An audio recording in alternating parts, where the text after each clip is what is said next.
Well, hello, thank you for joining me today again on the Church History Trail. And as you can see, we're at the Balmoral Cemetery here in Belfast. And the reason why we're here is because I'm only after doing a tour with Peter McCabe, Memorable Memorials. And so I enjoyed the tour. We covered about 20 graves in here. So a big thumbs up to Peter.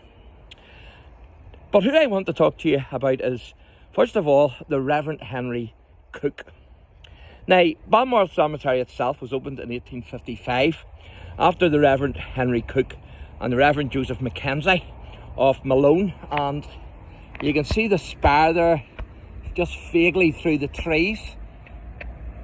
Well, that's Malone Presbyterian Church, and of course Joseph Mackenzie was the minister there. But they were refused permission to carry out a proper Presbyterian funeral in another churchyard.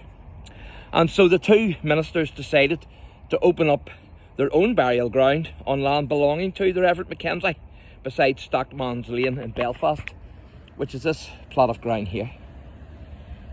And it's still a graveyard today.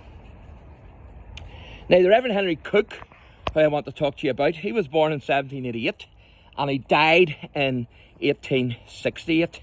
Cook was a prominent Presbyterian. He was noted for his evangelical and conservative views.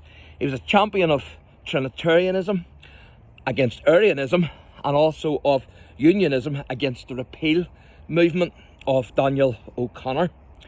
Now, he was known as the Presbyterian Athanasius, and he was also known as the father of Ulster Unionism.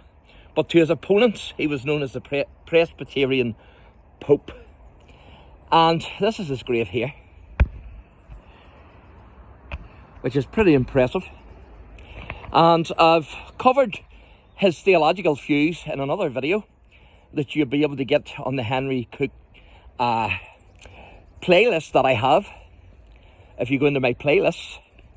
But I covered him at his church, at Killalay Presbyterian Church.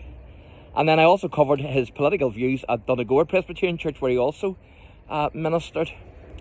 So if you go into my playlist, you can check those out. But this is where he's buried. As you can see there, it says Henry Cook, DD, LLD.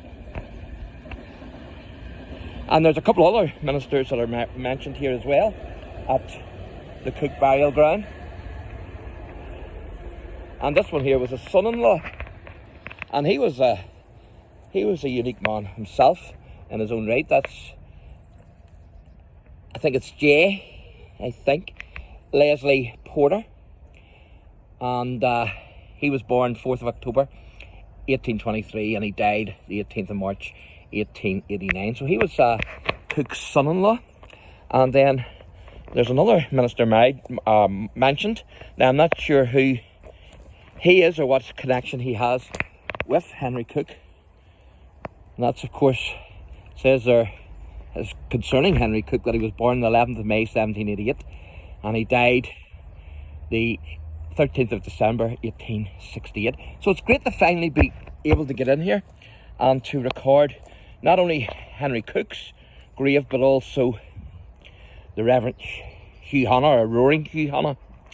So this is the other minister, and I'm not sure of the connection here with Henry Cook, but it says, here left the body of Reverend William Gordon, 37 years minister of Belfast Presbyterian Church. Sorry, Guildford, I think that is, not Belfast. Guildford Presbyterian Church. And he was born 1824 and he died September. He was born May 1824. He died September 1832. So there you go. So that's the Reverend Henry Cook Memorial and final resting place. So thanks for watching, and God bless.